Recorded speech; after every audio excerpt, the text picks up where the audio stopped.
Hello everyone, and welcome to another episode of Keys to Success for Music Majors. I'm Charley Roush, and I'm a librarian at UTRGV. I specialize in music research. And my name's Katrina Roush. I'm a professor of music theory at UTRGV. I'm very excited today because it's Halloween, and that means we can have candy and costumes. Check this out. Oh, so you're quite dressed up, and it's flashing. Wow. It flashes faster. Okay. For more excitement, and there's scary movies and all kinds of stuff and candy. Yeah, candy. Charley. Yes. Where's your costume? Where's your candy? Well, okay. Everyone enjoys Halloween to different degrees, right? That's true. And That's so true. I am enjoying Halloween, and hey, it's not even Halloween yet. So what's the deal? Well, it's Halloween week. Okay. You have to celebrate a week to get your maximum candy, see? I guess that's happening here then, huh? It's very much happening. Okay. So you told me to prepare a topic this week for this week's episode. Oh, that's right. You prepared a scary topic in honor of No, Halloween. I thought you said to do something fun. And I These are really good. yeah, okay. So fun, right? Not scary, fun. So today we're going to talk about citations. Ah! No, it's fun, That's right? scary. You said prepare something fun. This is the most fun I could think of. No. Okay.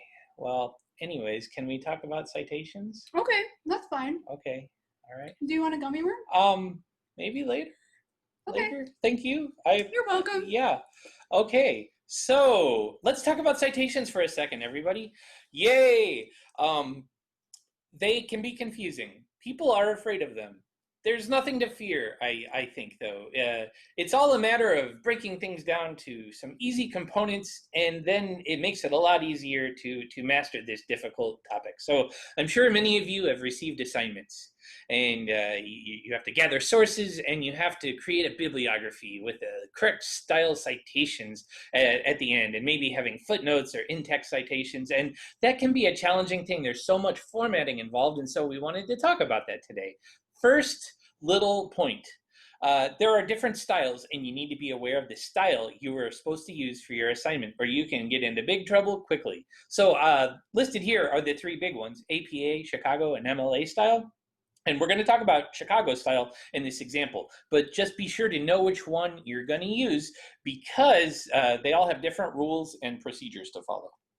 All right, so the next thing to think about is what type of item or resource are you going to be using for your citation, because there are different rules for each of those as well. So we're going to talk about a book, but know that there are ways you can have a citation for an audio recording or a journal article or a music score. A book is a very basic one, so we're going to talk about that for a few minutes. So something weird is going on here. These are delicious. Okay, wow, careful, slow down there. Whoa, honey? Yeah? Honey? Are you enjoying the candy? This is so good. Yeah. I just love Halloween. Oh, yeah. Who doesn't? Mm-hmm. Yeah. No, again, thank you, though. Yeah. Maybe we should walk it back a second, you know? The season is young. We have days to go yet before the celebration continues in earnest. So many days of candy. Oh, it's going to be fun, let me tell you. You know what? I think citations are a lot more fun than I thought. I'm really having a good time right now. I guess whatever makes it work for you. So I need to... Can you let's pause for a second. Mm-hmm. Breathe. Yeah. Let's maybe set that aside there. Thank you. Okay, so let's get back to it here for a second. Yes, all right. Citations, right? Lots of fun. And we're talking about a book citation, and Katrina's having a lot of fun right now with this exercise on citations. Let's move on. So we've decided we're going to talk about Chicago style, and we're going to talk about books. So let's go on. So the next thing about citations, they're really just a listing of different ingredients or attributes about the resource. So if you're going to look at a book, you want to figure out, gee, who wrote it? Who's the author? What's the title? Another thing they ask for is, where was it published? Who was the publisher? And finally, when was it published? The date. Okay, so just find that information. So I picked a sample book here, and we have some of that information. This book I'm talking about today was written by Daniel Levitin. The book is This Is Your Brain on Music, The Science of a Human Obsession. That's actually a really cool book. Yeah, okay. It sounds kind of scary to me. Anyways, so published in New York, and usually you're just going to put the city. If it gets confusing, you might add a state or region to make it less confusing. The publisher, Dutton, and it was published in 2006. Okay, let's see how you use that information. You just follow the rules presented in the citation style to figure out how to put everything together. So there's an order to it. They want the author first, and they usually do last name, comma, first name. The title of the book comes next, and it's italicized, followed by the next few elements: the place of publication, the publisher, and the date. Okay, and then we're getting closer to an official citation. You just keep following these rules for Chicago-style citations for a book.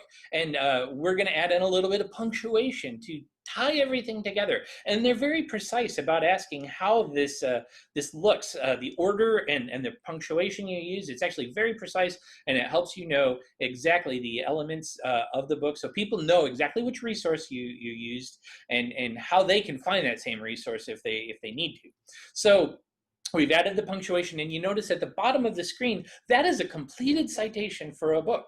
So I think this procedure, it always seems so complicated, but really it's not so bad if you just think about assembling the correct ingredients or bits of information about the book.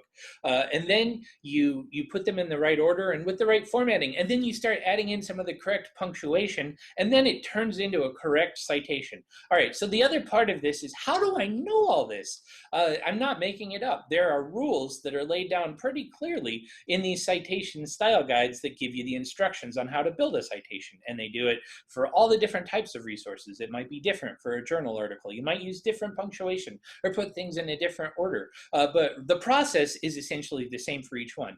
So I want to show you a quick and easy way where you can get at these instructions for how to build a citation. So they're at Purdue University, they have a remarkable resource online. It's called their Online Writing Lab, or OWL for short, and figured owl was an appropriate metaphor, or whatever you want to call it. I love that. For the Halloween season. Yeah, because owls are kind of spooky. Owls are scary. They always hoot like when it's pitch black outside. But citations are not. Okay. You know, actually, I think I agree with you after this explanation. It kind of makes more sense. Oh, that's just the sugar talking. It's probably the sugar talking. Okay, so you can go to the Purdue Online Writing Lab pretty easily. I usually just Google Purdue Owl, and I either put in Chicago style or MLA style or APA style or any other options that might be out there, because there are more than those three. And that's usually one of the first results. It takes you right to this really great website. I put the link here to their generic start of the site, but you can go a little deeper with your Google searching to get to the Chicago style section of the Purdue Online Writing Lab. It's a really great resource, and it makes creating citations a lot less scary, and hopefully this will be something helpful as you continue to do your research and your projects this semester.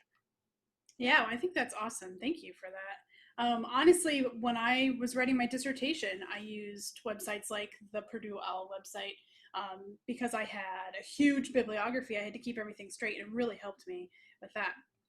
So as always, here's our contact information. Feel free to contact us with any questions or if you need help with something. If you have any suggestions for our podcast topics for the future, we would love to hear from you. As always, you can feel free to share this video with others and leave us a comment under the video. We'd love to hear from you. Well, thank you, everyone, for being a great audience, and we wish you a happy season. I hope your Halloween is fun and filled with candy, whether you celebrate in an extreme, outrageous way and get a sugar high, or you just enjoy another wonderful day, and daylight savings time is right around the corner. That's right, that extra hour of sleep. Whew. Yeah. That's going to be awesome. So anyways, I hope everyone is doing well and the semester is proceeding nicely for you, and we wish you the best, and we'll talk to you next week. We'll see you next week. Goodbye. Bye.